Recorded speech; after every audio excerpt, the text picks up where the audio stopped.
Сәлем достар, менің каналыма қош келдіңіздер. Видеоны көрместен бұрын каналыма жазылып, қоңыраушаның суретін баса кетуді ұмытпаңыздар. Ұйықтап жатқан нәресте жаңа ата-аналар үшін ең тыныш көріністердің бірі. Сіз олардың ұйқылы көздері мен болдыр мұрындарына сіңіп кете аласыз. Сізге осы ұсақ-түйек ырылдау, қорылдау және олардың таңғажайып ашық ауыздары ұнайды. Бірақ күте тұрыңыз.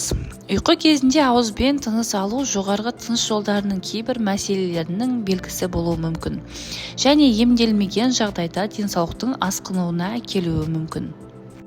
Неліктен балаңыз аузын ашып ұйықтауы мүмкін? Не істеуге болатыны және педиатрға қашан бару керектігі туралы толығырақ білгіңіз келсе, видеоны соңына дейін көріңіздер. Жаңа туылған нәрестелер, егер олардың мұрын өтуі қандай да бір жолмен кедергі болмаса, тек мұрындары арқылы демалады.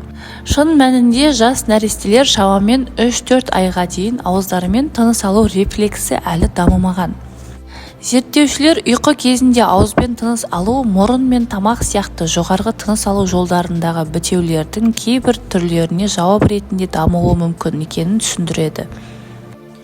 Бұл суық тиген мұрын бітелуі немесе аллергия сияқты болуы мүмкін, немесе бұл басқа күрделі жағдайлардан да болуы мүмкін. Ауызбен тыныс алудың ықтимал себептеріне мыналар жатады. Шырышты, балаңыздың мұрны бітелсе немесе шырышпен бітелсе, қажеттілікпен ауызбен тыныс алуы мүмкін. Олар жақында суық тиюі немесе қоршаған ортадағы бір нәрсеге аллергиясы бар дегенді білдіреді. Қалай болғанда да нәрестелер шырышты өздігінен тазарта алмайды. Сондықтан олар ауызбен тыныс алуы арқылы өтеуі мүмкін. Ұйқыдағы апноэ. Ауызбен тыныс алу ұйқыдағы апноэдің белгісі болып табылады. Бұл негізінен сіздің балаңыздың жоғарғы тыныс жолдары қандай да бір жолмен бітеліп қалғанын білдіреді. Нәрестелер мен балаларда бұл әдетте бадамша бездерінің немесе аденоидтардың ұлғаюына байланысты. Басқа белгілерге храп, ұйқы кезінде мазасыздық, тыныс алуды үзіліс, жөтел немесе тұншығу сияқты жағдайлар жатады. Егер нәресте аузын ашып ұйықтай берсе, мүмкін болатын асқынулар.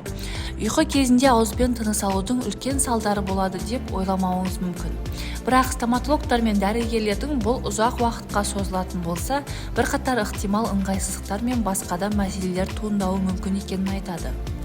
Жанама әсерлерге мыналар жатады. Ісінген бадамша бездері, құрғақ жөтел, қабынған тіл, тіс аурулары, мысалы қуыстар, сасық-иіс, гингивит.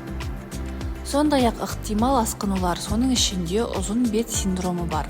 Бұл негізінен сіздің балаңыздың төменгі бет әлпеттері пропорционалды түрде ұзартылуы мүмкін дегенді білдіреді. Сіз байқаған мүмкіндіктерге мыналар кіреді. Үлкенірек иек, қызыл иек, сағызды күлімсіреу, ашық тістеу, жалпы тар бет. Бұл ерекшеліктерді хирургиялық жолмен түзетуге болады. Ауызбен тыныс алу қандағы оттегінің концентрациясын төмендетуі мүмкін. Уақыт өте келе бұл жүрек проблемаларының жоғарғы қан қысымына дейін кез келген нәрсеге әкелуі мүмкін. Ұйқы кезінде аузымен тыныс алатын нәрестелер мен балалар көбінесе мұрындарымен тыныс алатындар сияқты терең ұйықтамайды. Сүйкімді, сөзсіз, бірақ ұйқы кезінде балаңыздың аузынан тыныс алуын оның денсаулығына маңызды көрсеткіш болуы мүмкін екенін байқаңыз. Егер сіздің балаңызда тыныс алу қиынға соғатын болса, немесе ауызбен тыныс алумен қатар басқа белгілер болса, педиатрыңызбен кездесуді қарастырыңыз. Балаңыздың дәрігерге тыныс алу жолын бітеп тастауы мүмкін жағдайларды жоққа шығаруға, кез келген инфекцияларға дәрі тағайындауға немесе қосымша тексеруге тапсырыс беруге көмектеседі. Әйтпесе, кептелісті жою үшін үйде келесі әрекеттерді орындауға болады. Ылғалдауыш. Ауаға ылғал қосу мұрын бітелуіне көмектеседі. Күйіп қалу қаупін болдырмау үшін нәрестелер мен жас балаларға арналған салқын тұманды ылғалдандырғыш ең қолайлы. Егер сізде ылғалдандырғыш болмаса, бұл жасау үшін ыстық душ қабылдау кезінде балаңызбен ванна бөлмесінде отыруды қарастыруға болады. Шамды шприц. Балаңыздың мұрнындағы аздаған шырыштың өзі оның тыныс алуын қиындатады. Сіз оны негізгі шамды шприцпен немесе ноузфрида сияқты сәнді снотты сорғыштардың бірін пайдаланып сорып алуға болады. кішкентайыңыздың мұрнын ауыртпау үшін жұмсақ болыңыз. Зиянды бактериялардың пайда болуына жол бермеу үшін шприцті әр қолданған сайын тазалаңыз. Тұзды жуу. Тұзды ерітіндінің бірнеше спрейі шырышты сорғызбас бұрын оны жұқартып босатуға көмектеседі. Балаңыз біраз есейген сайын сіз тіпті нете құмырасын немесе тұзды ерітіндіні шайып көруіңізге болады. Қауіпсіздік үшін ағын суды қайнатып салқындатуды немесе тазартылған суды пайдалануды ұмытпаңыз. Ылғалданған күйде болыңыз. Сусыздануды болдырмас және шырыштың ағып кетуіне жол бермеу үшін нәресте емшек сүті немесе формуланы көп ішетініне көз жеткізіңіз. Егер сізге осы видео ұнаған болса, комментарий жазып лайк басуды ұмытпаңыз.